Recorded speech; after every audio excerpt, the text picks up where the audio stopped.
250 soldados alemanes, los mejores que la Montaña Negra había entrenado, avanzaban en formación cerrada por la carretera de Holzbir con la certeza absoluta de que ninguna fuerza americana podría detenerlos, porque ese era uno de los últimos grandes ataques que Alemania conseguía montar en ese punto terminal de la guerra. Un esfuerzo desesperado de hombres que sabían que el fin estaba cerca, pero que aún creían que una victoria táctica podría cambiar el curso de todo, o al menos salvar sus vidas por unos días más. Pero un solo hombre, un tejano de 19 años, que pesaba apenas 55 kilos, que había cazado conejos en las secas llanuras de Texas para alimentar a sus hermanos menores, porque su padre había desaparecido y su madre ganaba tan poco que la comida era un lujo que a menudo no podían permitirse.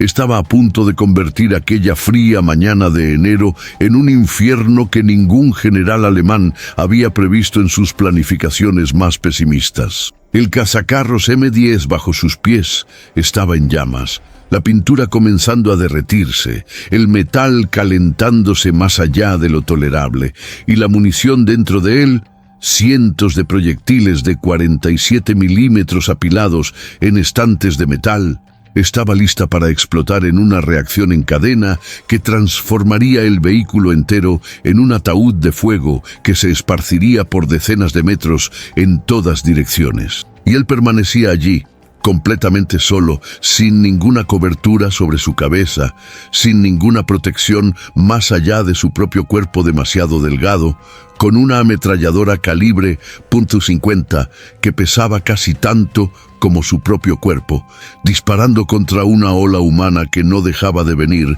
que seguía avanzando incluso cuando decenas de aquellos hombres caían muertos o heridos a cada segundo. Su nombre era Audie Leon Murphy, con el rango de segundo teniente de los Estados Unidos, y el 26 de enero de 1945, en la pequeña aldea de Holzbir, en la Alsacia francesa, región que había cambiado de manos entre alemanes y franceses más veces de lo que cualquiera podía contar. Él haría algo tan imposible, tan fuera de los límites de la capacidad humana realista, que los historiadores militares aún discuten en los días actuales si realmente sucedió, exactamente como fue documentado, o si algunas partes fueron exageradas por los relatos de soldados en estado de choque. La bolsa de Colmar, aquella región de Alsacia que los alemanes aún controlaban mientras los americanos intentaban rodearla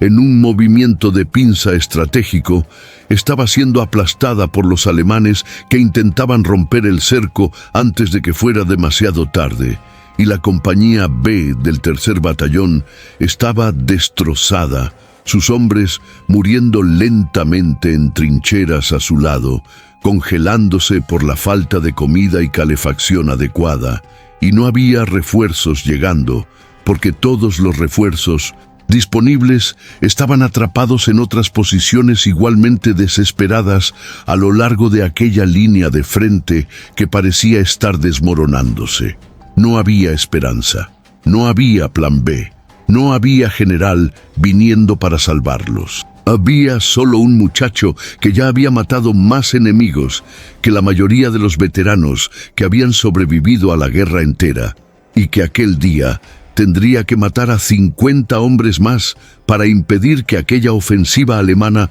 rompiera las líneas y causara una masacre de los soldados americanos que estaban esparcidos en aquella área. Esta es la historia de cómo un muchacho tejano, hijo de un aparcero pobre, cambió el curso de una batalla que los alemanes ya consideraban suya, que historiadores militares consideran la acción defensiva individual mejor documentada de la Segunda Guerra Mundial, y cómo ese acto imposible lo transformaría en el soldado americano más joven y más condecorado de toda aquella guerra, un título que cargaría por el resto de su vida como un peso que nunca conseguiría dejar completamente. El invierno de 1945 era brutal en la Alsacia. un frío que penetraba los abrigos pesados de lana y congelaba hasta el pensamiento, un frío que hacía imposible mantener los dedos flexibles por mucho tiempo,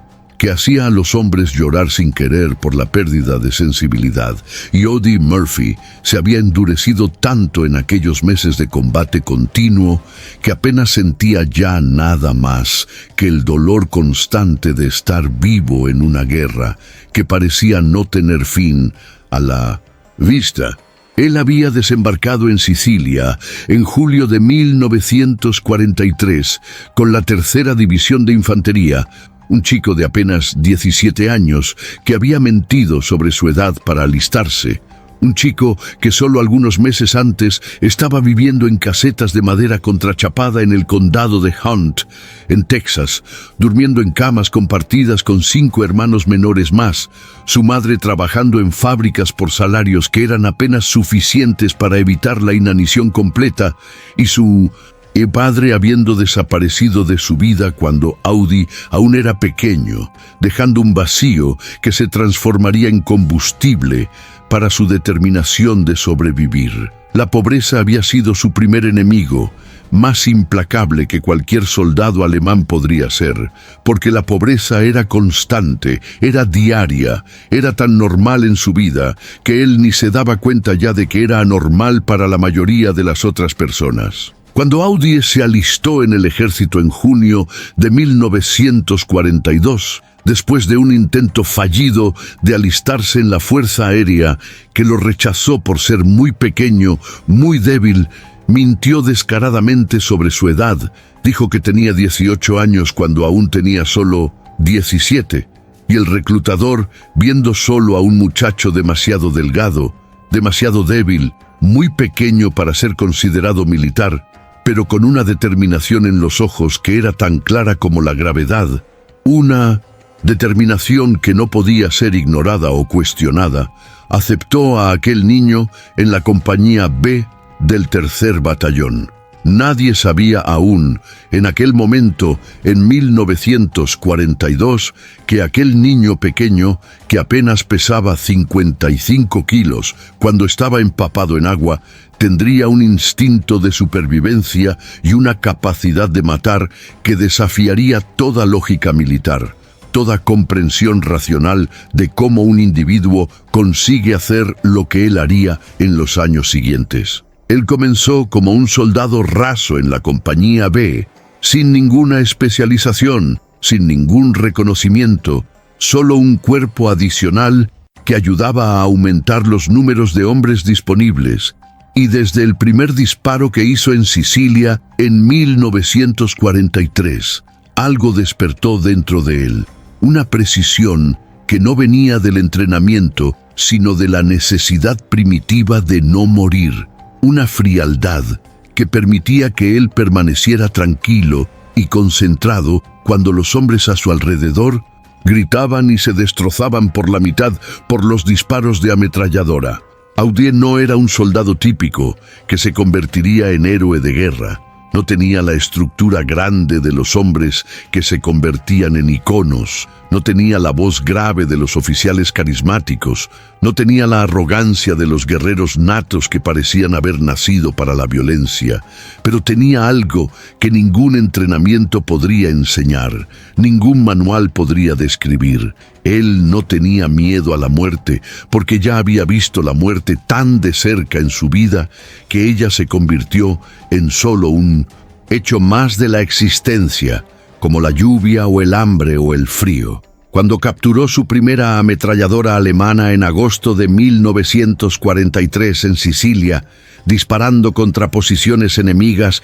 y manteniendo su compostura mientras los hombres a su alrededor se tiraban al suelo en pánico, fue como si hubiera encontrado su verdadero propósito, como si toda su vida de pobreza y violencia lo hubiera preparado para aquel momento preciso. Entre Sicilia y el norte de África, entre el norte de África e Italia, entre Italia y la invasión de Europa en Normandía y después el avance hacia la Alsacia, Audie comenzó a acumular muertes de una forma que los registros militares raramente conseguían documentar con precisión. porque la guerra era demasiado caótica, porque los números se perdían en informes, porque nadie realmente sabía cuántas personas aquel muchacho había matado. Sus oficiales inmediatos sabían que él era letal, sabían que siempre que había contacto con el enemigo y Audi estaba en posición de disparar,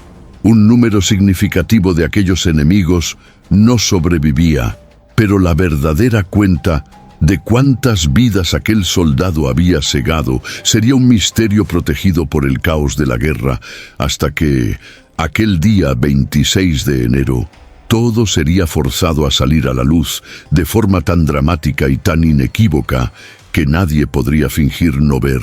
o no creer.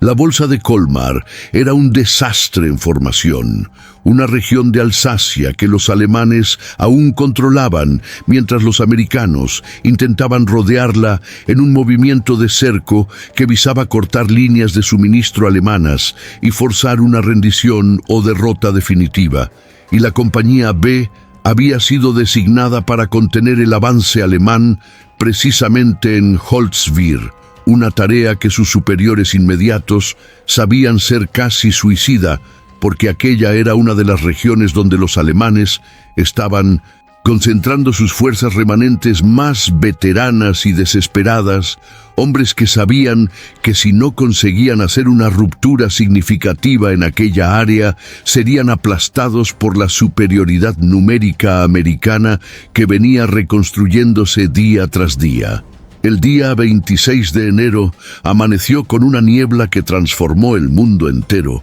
en sombras grises y blancas, una niebla tan espesa que era imposible ver más allá de 100 metros en cualquier dirección. Y cuando los alemanes comenzaron su bombardeo de artillería a las 7 de la mañana, fue como si el propio suelo estuviera gritando, como si la tierra se abriera y expulsara todo lo que había contenido, porque la cantidad de explosivos que los alemanes vertían era suficiente para vaporizar cualquier posición desprotegida. La compañía B, ya reducida a solo un puñado de hombres por los meses de lucha continua, por las heridas, por las enfermedades, por la muerte diaria que caracterizaba la guerra en aquella escala, se esparció por las posiciones defensivas que había preparado en los días anteriores, trincheras superficiales, porque el suelo congelado no permitía excavar más hondo, posiciones que ofrecían poca protección,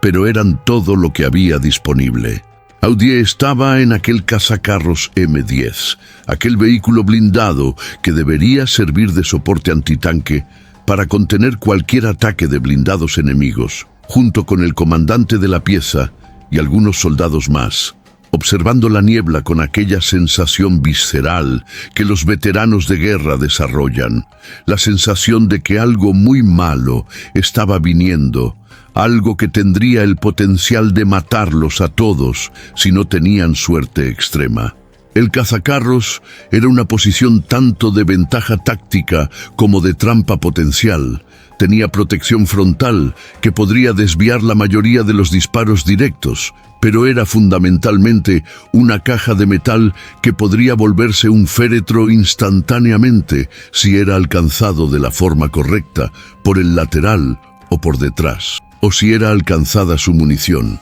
Audi cargaba una ametralladora calibre 50 M2, aquella arma legendaria que podía cortar cuerpos por la mitad a 200 metros, que tenía un ruido tan distinto, tan ensordecedor, que los soldados la llamaban la Sierra del Infierno, porque nada conseguía sobrevivir su alcance de fuego. Y él estaba familiarizado con ella de una forma que pocos soldados conseguían estar, habiendo disparado cientos de miles de balas a lo largo de aquellos meses de lucha continua, conociendo cada pieza como si conociera su propio cuerpo. Cuando la infantería alemana comenzó a emerger de la niebla alrededor de las 8:30, fue como ver fantasmas transformándose en hombres, filas y filas de ellos. Uniformes blancos de invierno sobre un fondo gris, botas marchando en la nieve con aquel sonido ritmado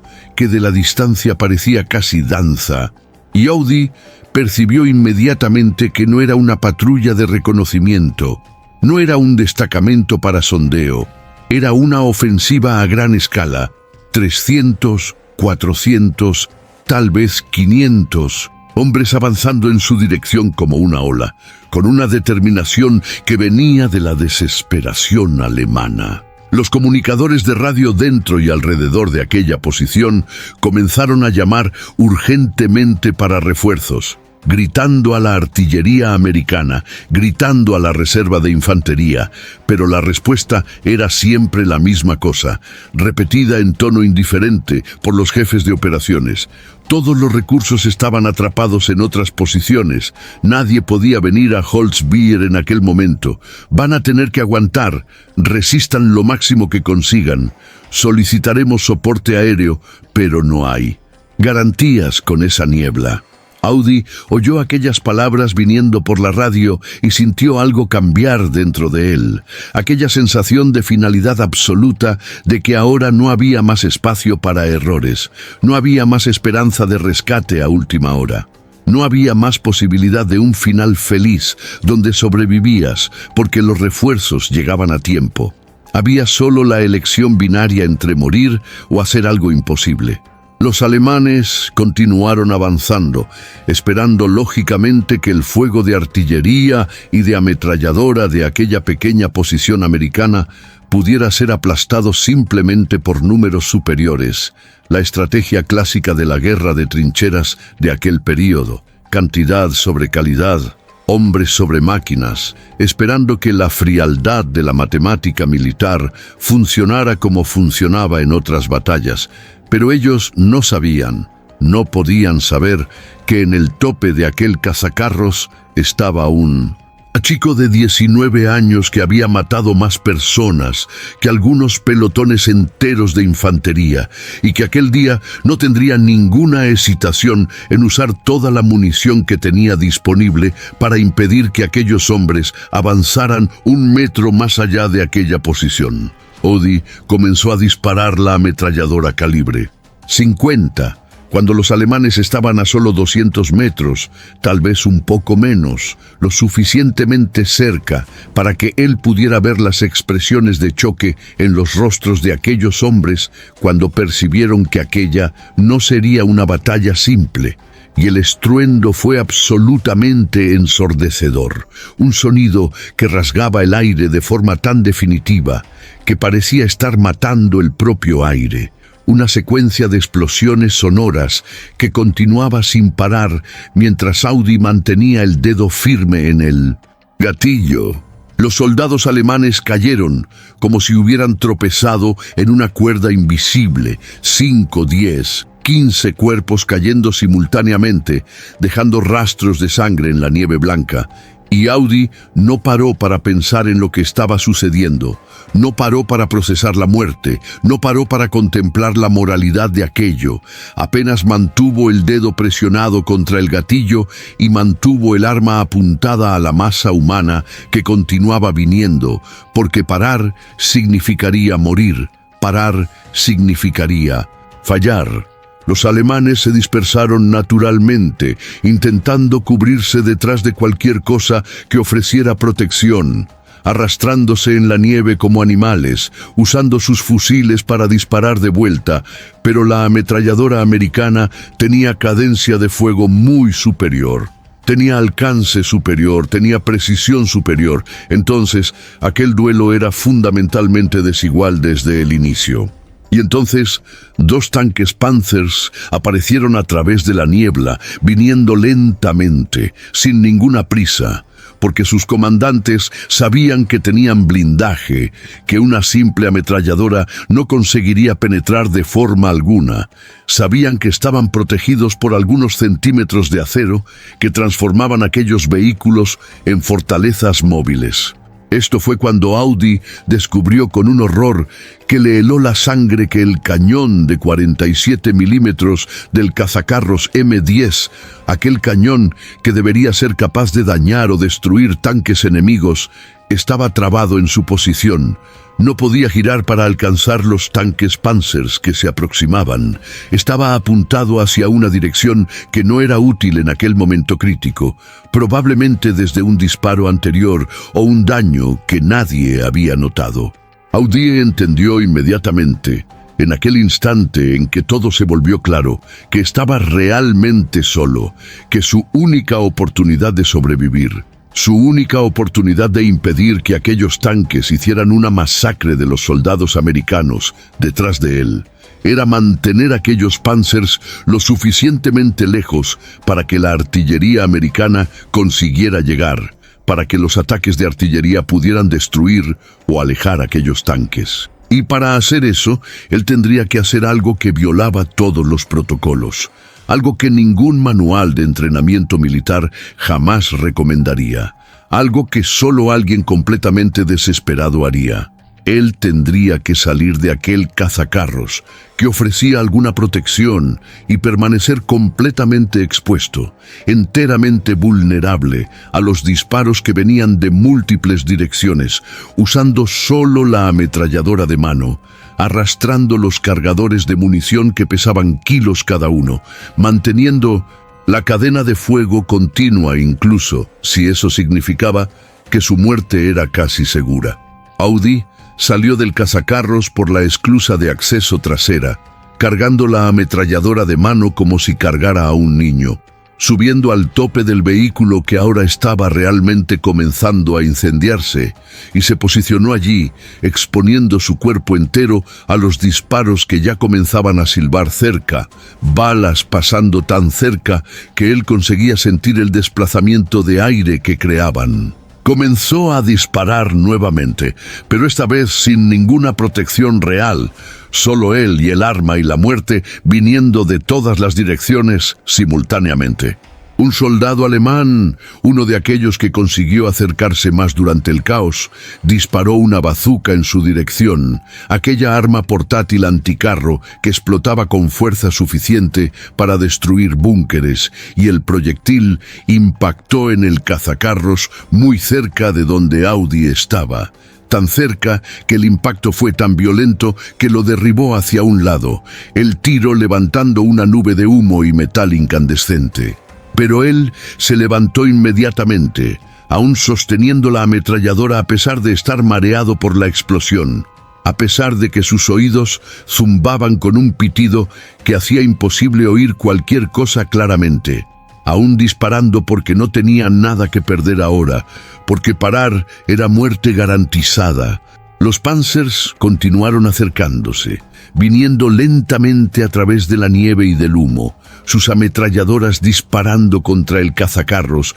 y contra su posición, sus armas principales disparando ocasionalmente contra las posiciones de las trincheras americanas, y Audi percibió con claridad absoluta que no tenían ni una oportunidad si aquellos tanques llegaban muy cerca, porque una bala de tanque lo vaporizaría junto con todo a su alrededor, transformaría su cuerpo entero en nada más que plasma. Entonces él hizo algo completamente desesperado, completamente loco, algo que violaría todas las convenciones de supervivencia militar. Él pidió al radiooperador dentro del cazacarros que llamara a la artillería americana y solicitara un ataque de cobertura, un bombardeo de artillería, en aquella posición exacta donde él estaba de pie, pidiendo que ajustaran los tiros para caer lo más cerca posible de su propia posición, sabiendo que cualquier error en los cálculos de distancia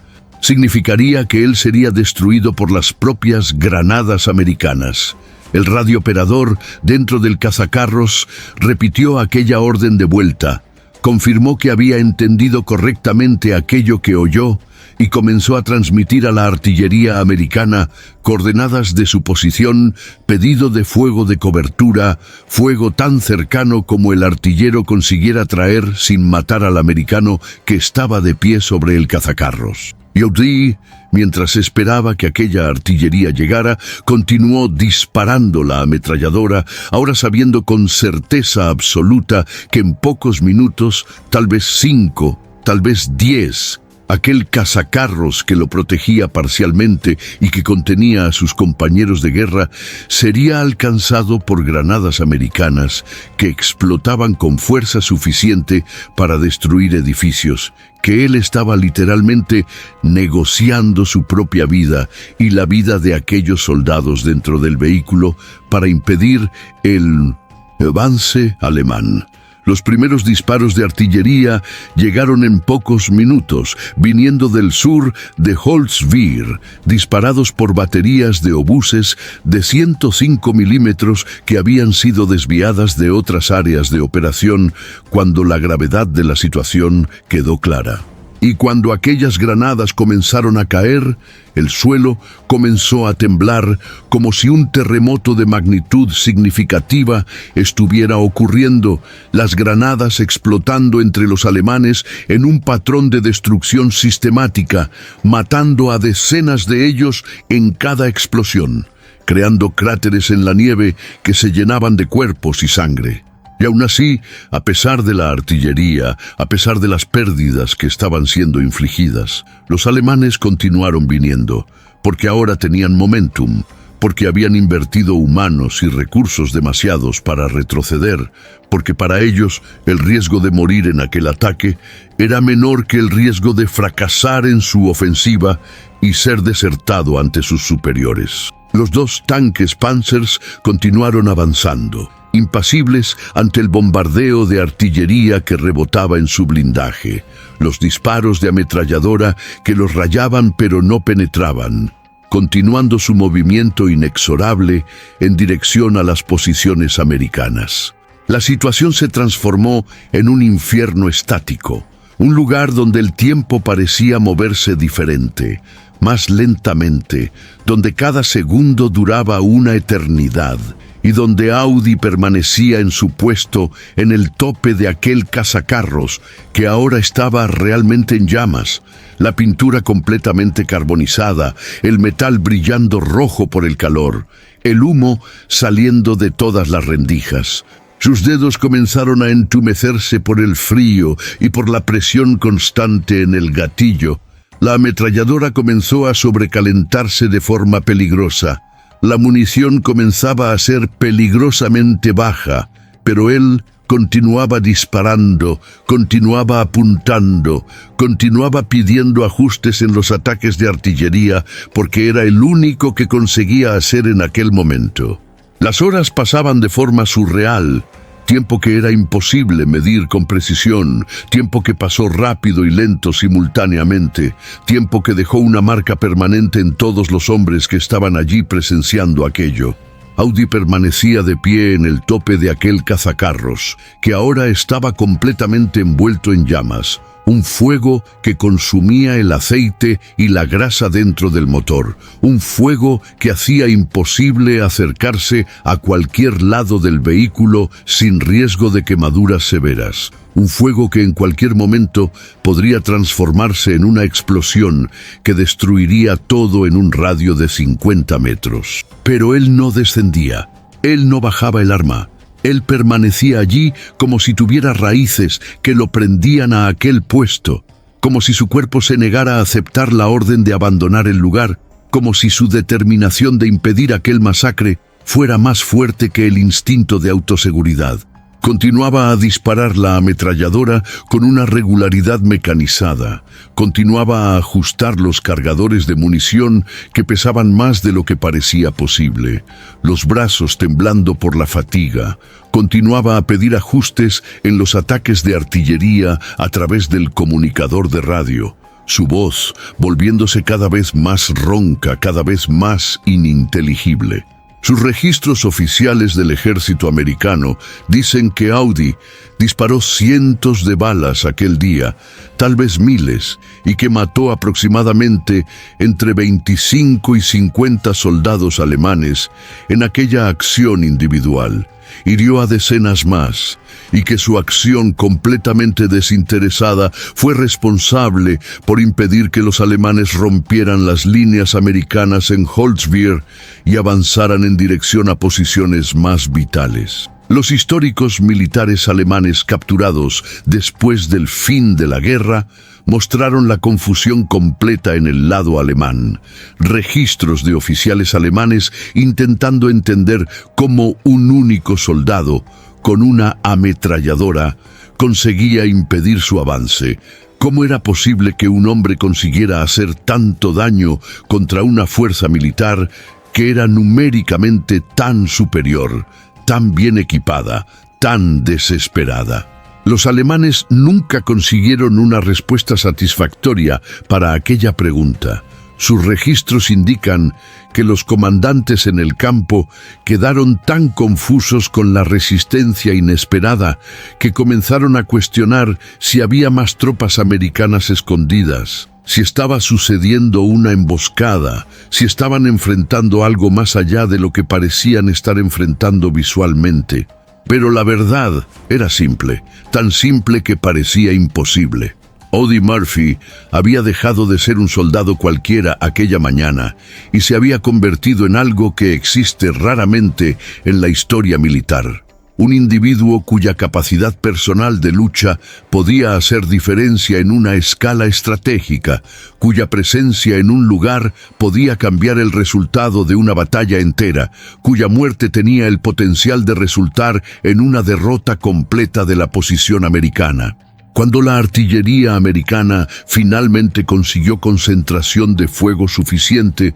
para forzar a los alemanes a retroceder, cuando aquellos tanques Panzers finalmente recibieron orden de retornar a posiciones defensivas para evitar pérdidas adicionales, cuando la ola inicial del ataque alemán había sido quebrada y dispersada, Audie descendió del cazacarros completamente agotado, sus músculos tan cansados que apenas conseguían moverse, sus manos temblando de forma incontrolable, su voz ronca de gritar comandos sobre el ruido constante de la batalla, sus ojos teniendo aquella cualidad vacía, de la forma como los ojos de los hombres que vieron la muerte a su lado por horas quedan vacíos y distantes, como si una parte de ellos hubiera sido dejada atrás en el caos. Él había disparado tanta munición que la ametralladora estaba prácticamente imposible de usar, tan caliente que quemaría las manos de cualquier persona que intentara cargarla sin protección,